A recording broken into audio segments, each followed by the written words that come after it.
Hi, this is Rich Larson from Watermark Learning, and welcome to the October edition of our IIBA certification chat. These Q&A sessions we hold every month, and in a minute I'll release a poll to ask you what kind of certification you're interested in. Most of the time people are interested in CBAP that come to these things, but for now we're still going to have them open to all certifications. We're thinking actually about maybe focusing on just the CBAP and calling them that. So I'll be curious who's on board today. Please, if you could, get used to the GoToWebinar toolbar and submit a question to me by practicing sending me just first your name and the location where you're at in the world. That'll get you used to using the interface, and that's how the questions come on in, and so we'll take those. To get started, there's some information on this slide which you all can download from GoToWebinar, and I will be sending a copy of this as well afterwards. About information about me, but also our next Q&A session and other classes of interest, IIBA certification in particular, that you may want to check out. This slide has certifications. Oh, hi, Olga. Welcome. Good to hear from you. Some information about different certifications such as ECBA, CCBA, and CBAP, and the 3 different levels here with the exam blueprints. There's a lot of detail. I don't typically go through these in the slide. I may talk to you about some application tips. Those are always fair questions for this kind of a chat. The application process is pretty streamlined now, but it's still significant steps, particularly for CBAP, to undergo. There's some links in your slide deck that we'll send you, as well as even more links, general resources for you to check out, including both on our site and the IIBA site. There's some top prep study tips available here. We could talk through some of those today. Couple points on retakes and recertification. Every 3 years you need to recertify once you become a CBAP or a CCBA. ECBA requires no recertification. Hello, Blessing from North Carolina. Welcome to our chat. Let's see, there's a little info about the newest certification, IIBA-AAC, their Agile Analysis Certification. And we offer a special discount for you taking the time to learn more about certification, and we'll be sharing that as well. So let's see. I'm going to release the first poll to ask you folks to weigh in on what certification you're the most interested in. So you should have it now. So if you could check it out, and a couple people have been indicating what they're interested in.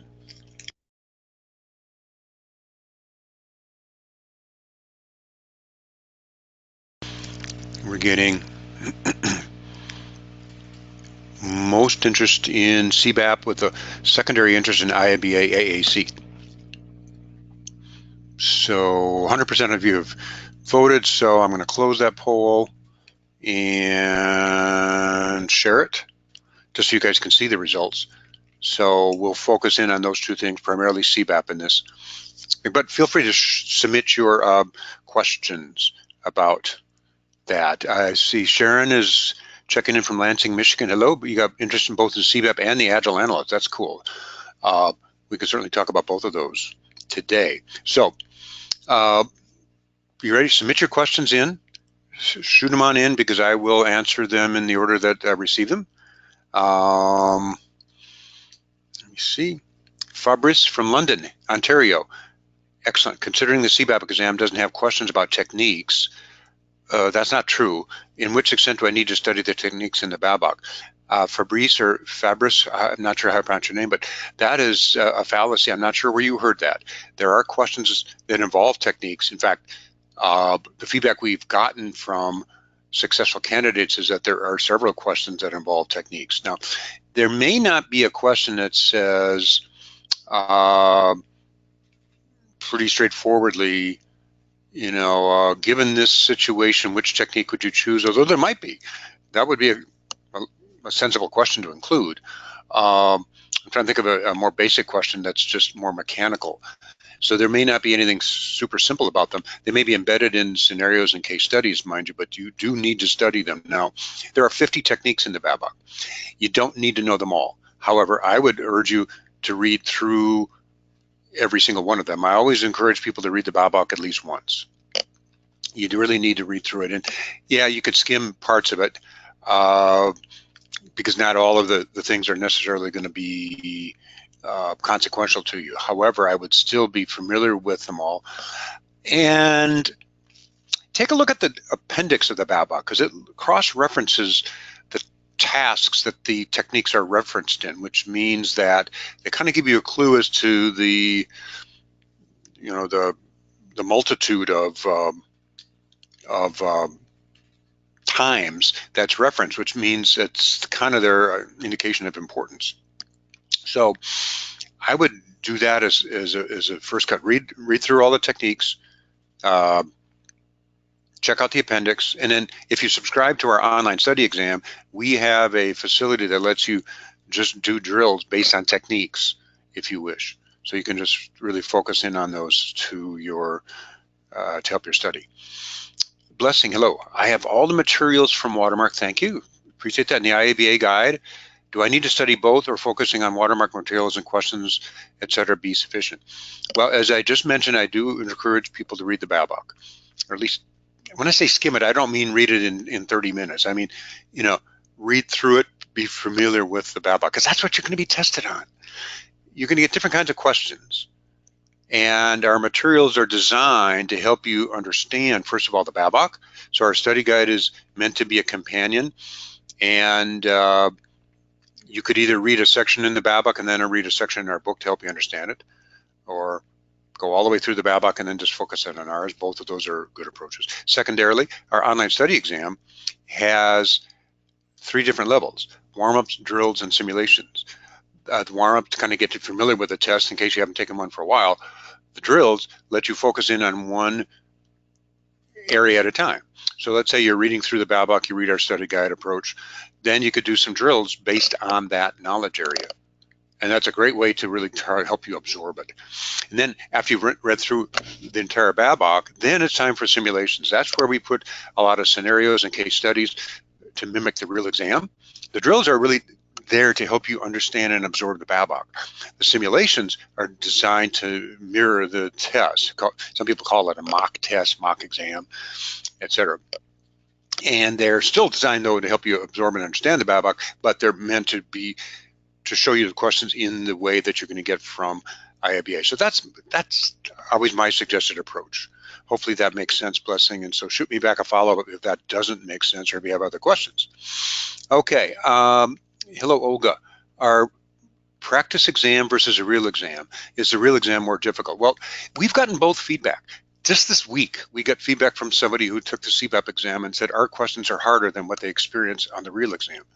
We've had other people say, well, the Watermark questions are more basic and more, you know, straightforward. Perhaps some of the drill questions are. If you look at the simulations, they're designed to be more difficult. So our 3-in-1 exam has warm-ups, drills, and simulations in that order of difficulty. So we've gotten both.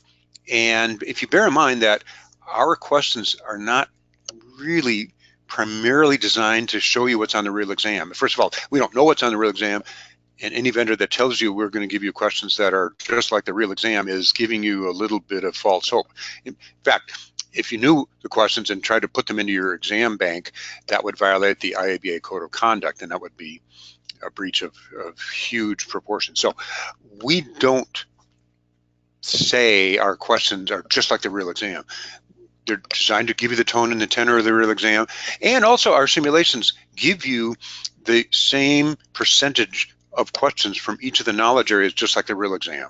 So we've got a very complex data model behind it all that allow us to put in the number of questions and pull that from our exam bank whenever we generate a simulation for you, so that it's just like the real exam. Plus, there's a timer, so you can do a speed test to see how your progress. And it sounds like an advertisement for it, but I'm just going to give you a sense of what has helped other people in the past. Sometimes when you take the real exam, your biggest enemy is sense of timing, and you might get hung up on some initial questions and spend 10 minutes or so on each question, and you're going to be behind the mark on that. So using a timer when you do practice tests is a really good way to judge your velocity at answering questions to make sure that you have enough time to go through the questions at least once, if not twice, sometimes 3 times would help that out. In fact, there are some tips in the slide deck. I hope I can do it without having this slide crawl start. Bing, bing, bing, right here. These tips are all over the board, but couple of at the end, 9 and 10 relate to the real exam. We suggest doing what's called a brain dump at the exam to relieve your test anxiety. People have said, oh, it's not needed. Well, I still think the reason to do a brain dump is to help you kind of relax and get focused and get in a productive frame of mind, as opposed to being back on your heels with a very difficult question at first. So doing that brain dump, what I mean by that is writing down any key mnemonics and what they mean, such as, you know, the knowledge areas, or maybe you've got some difficult elements that you memorize, like requirements, quality, attributes, or whatever like that, that you would list them. And that helps you get in the right frame of mind to help pass the exam. Number 10 is kind of where I was going when I talked about going through 2 or 3 times. When you go through your exam, one of the best pieces of advice I think I can give you is to skip any questions that you feel are difficult and come back to them later. It's amazing how once you go through all 120 questions, and let's say you even skipped half, I don't think that's unreasonable. Next time you go back through, those half that you skipped that were more difficult at first will be easier. I pretty much guarantee that, because you will have gone through and seen the different arrays of questions they're asking you, get a sense for what they're driving at, kind of get behind the logic of how they ask questions and the distractors that they use. And we feel particularly proud of the distractors that we include in our exam banks, because they're trying to trick you into the wrong answer. And our explanations in our online study exam are designed to explain, not all of them, but there's several instances where we said this is a distractor because it sounds reasonable. And anyways, you get a sense for that after going through the exam once. So the second time, maybe you are answering 45 out of those 60 that you didn't do the first time, leaving 15 left, perhaps. The third time, that you can then give your best educated guess as to the right answer. Bear in mind that you do not get penalized for guessing. You only get penalized if you do not complete a question. That's worth repeating, since I get asked that question quite a bit. You only get marked wrong if you guess and it's wrong. I mean, there's no way of knowing that it's a guess. Whereas if you don't answer a question, you're guaranteed to get it wrong. So heck, if you guess, you have a 1 out of 4 chance of getting it right. And chances are, by the third time you've gone through some of the more difficult questions, you might be able to eliminate a couple of the answers that are clearly not right. Many times you can boil a answer on an exam down to 2 best choices. I know, because I've written a lot of exam questions, and it's difficult to write 4 really good distractors. So generally, there are 2 that are very, very close, and sometimes it feels like tossing a coin to get the right answer. So what you want to do, I think, is just give it your best guess at that point, and then you got a 50-50 chance of getting it right. And chances are you'll get, let's say, those out of those 15, you'll get half of those right if you follow that approach. So that's kind of like a generalized way of handling an exam. So what are the kind of questions you guys have today? Because I'm open to anything you're interested in, whether it's applying or whether it is preparing, like some questions already, studying. What are you interested in?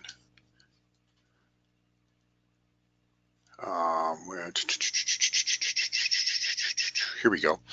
So a couple people mentioned IIBA-AAC. And this is a new certification from IIBA, just came out this year, that doesn't have the same eligibility requirement that the CCBA and CBAP have. And they are suggesting that you have a couple years of experience, but I don't think that matters as much as IIBA would like it to, based on feedback we've gotten from some people who have taken the exam. Thing to do is get the IIBA Agile extension, read through it, study it, and here's a percentage of the different kinds of areas that you can hit. They're not the same knowledge areas that there are in the BABAC, but is it generalized sections on the Agile mindset, and then 3 different horizons, as they call them. And then there are approximately 35% of the questions they say are on techniques, but that's not exactly what we found with one of our colleagues who took the exam. So anyway, that's just a general quick thing. Olga asks how to maintain the CBAP certificate. Okay, where is that slide? Where is the slide? Boom, boom, here we go. So every 3 years, you're required to get 60 continuing development units, CDUs, in a 3-year period to maintain it. They have to come from different categories.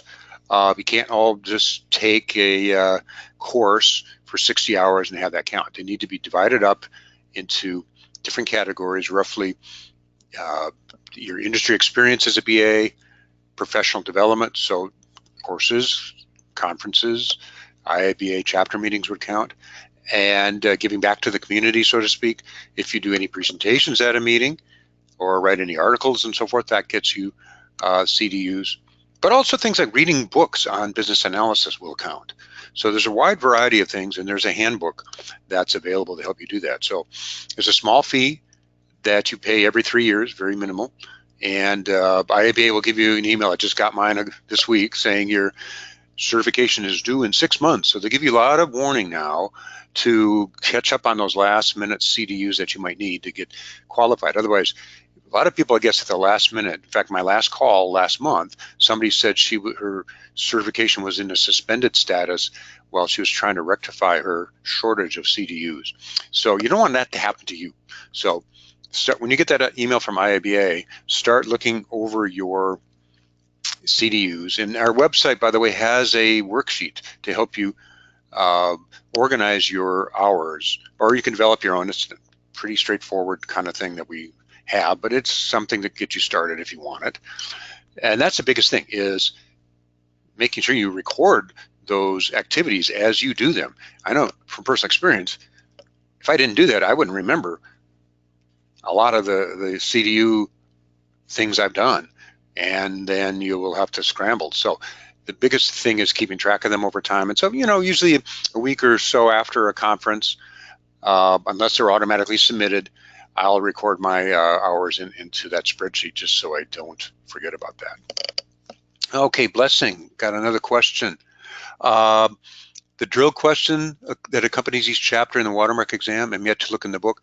Yeah, we have drill questions that let you focus in on any of the knowledge areas, plus the techniques and BA, concepts, and core concept model is another section, as well as the underlying competencies. Basically, the main chapters of the BABAC are selectable in our drills, so that as you study each chapter, you could then go do a drill and test yourself right away. It's one of the neat features about our exam that lets you, do that kind of testing as you study.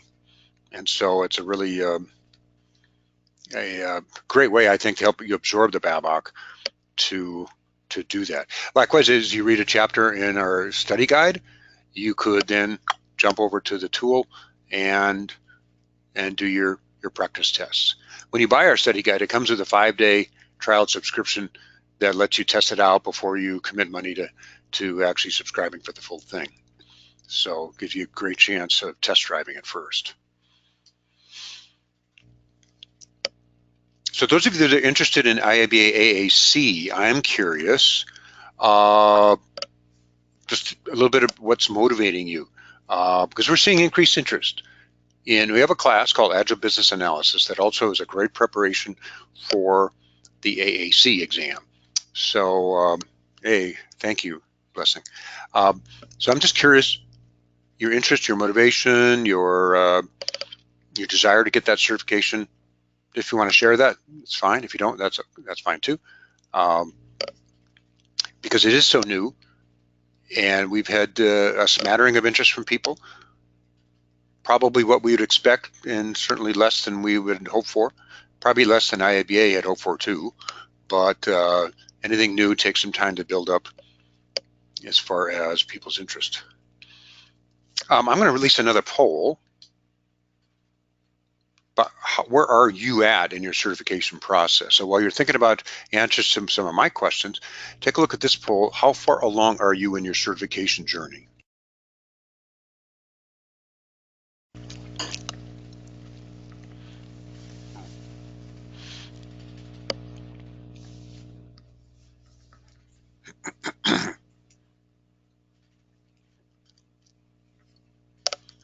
So far, we're kind of evenly split. 38% just looking into it. Let me close the poll and share it. 38% looking into it. 25% of you are studying hard, which implies that your application's done, maybe not, and 38% your exam is soon. So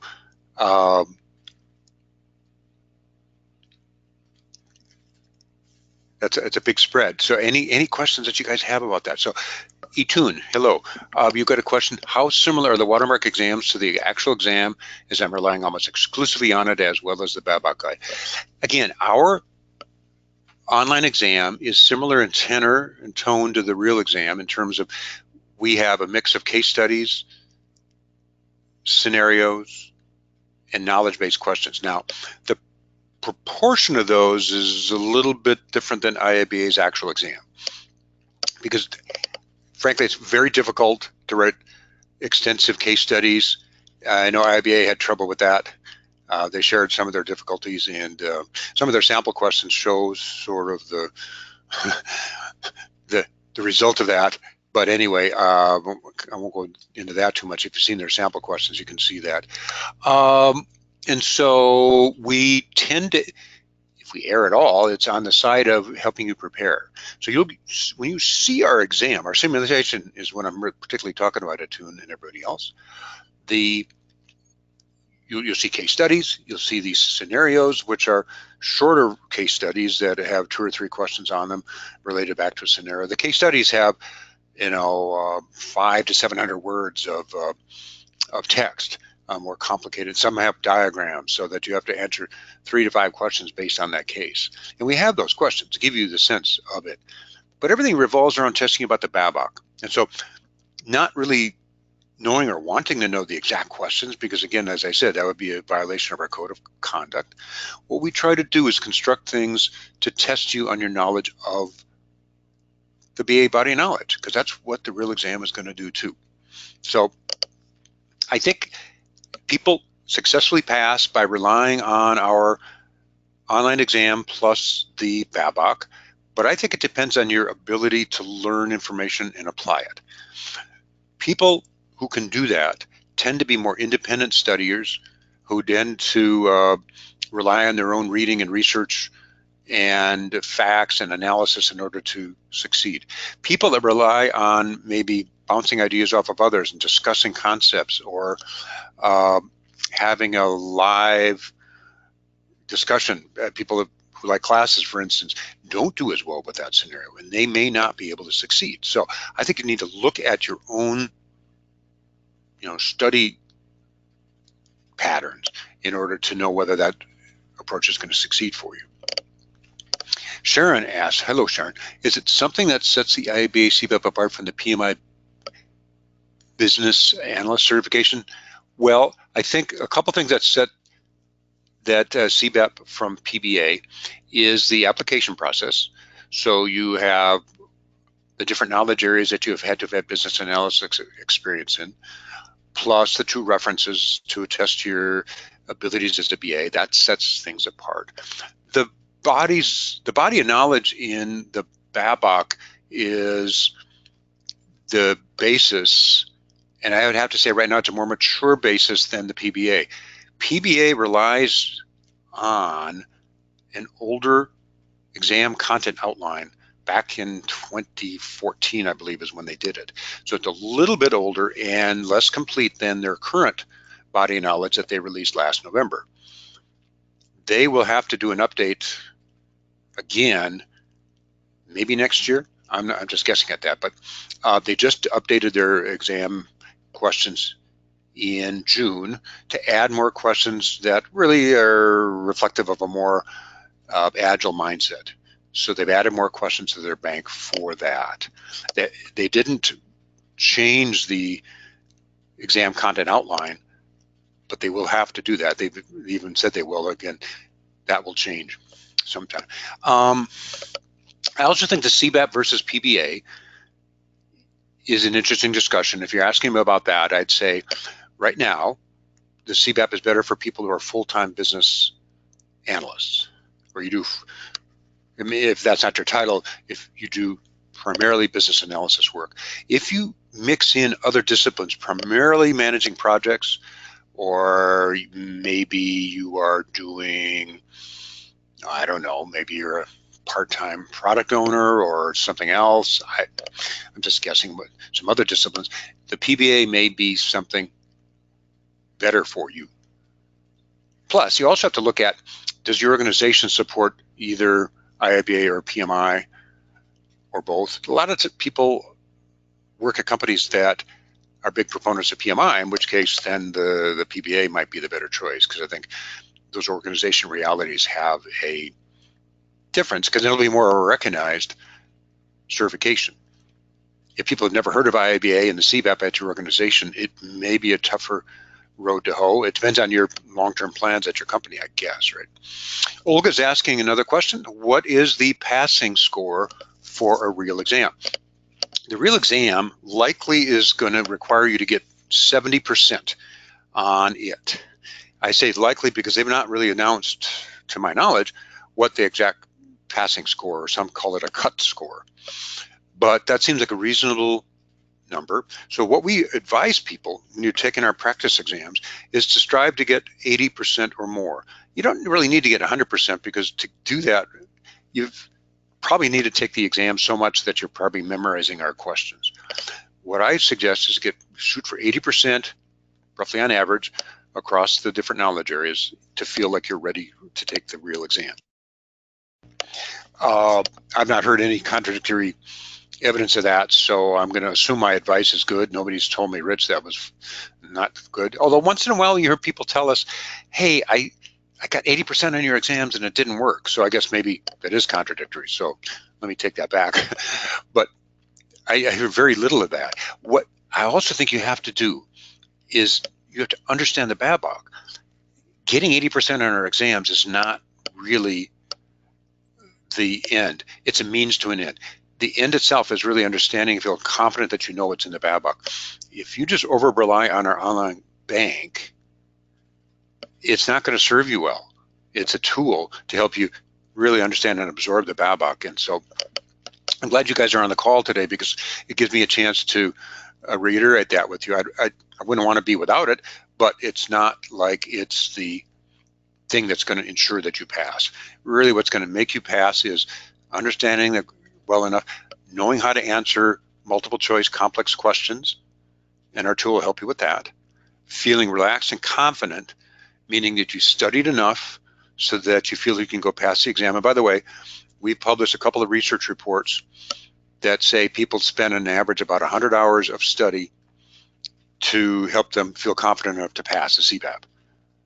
So that's a lot of hours. And I think, any hours you spend reading the BABOK counts toward those 100. Or if you take a class, our 35-hour class will be part of that 100 hours, whatever. So there's a significant investment. So I think all these things add up to a commitment on your part to pass. And so I think I want to leave you with the fact that I think what IT leaders, and perhaps business leaders as well, but certainly CIOs at companies, I've heard value things like the CBAP because it shows your dedication to the profession you are in. And that's really important to your employers and potential employers because of that fact. So I think I want to give you guys a pat on the back for being interested in the certification and for attending today. And so look for emails on our part to come out to you with more information about this. And we have another chat next month. So come on back. Let us know how you do on the exam. So after you're done, let us know either way. And we can give you coaching on what to do if you didn't pass. But we certainly hope you follow some of these bits of advice and that it works for you and that you can pass your exam the first time. So we're going to end the call now. We're done with the half hour that we had allotted for this. So thanks so much for attending, and best wishes on passing your exam, folks. Yeah, one last question. Are there study groups? Blessing, there might be. What part of the country are you in? There are different study groups and different chapters of IIBA really across the world. We supply Cary, North Carolina. I don't know if there is. Check with your local IIBA chapter. Is there one in Cary, or is it closer to, say, Raleigh-Durham that you have to go to? I'm curious. Does Cary, North Carolina have an IIBA chapter? That's something to check into. All right, guys. Raleigh, I think. Yeah. That's good contact. I assume they're not too far apart, right? So check with your local IIBA chapter and let it. And if you do me a favor, if you find there is not a study group in that chapter, let us know, and we can then reach out to those chapter leaders to help them get a study group going, because we do that in many cases. A lot of it comes from internally about people being interested in it versus if we go to them, you know, trying to sell them something, that's usually less interest. But if you tell us, that's good. So please update us, and hey, we'll talk to you next month, guys. Again, best wishes on passing your exam. Bye-bye.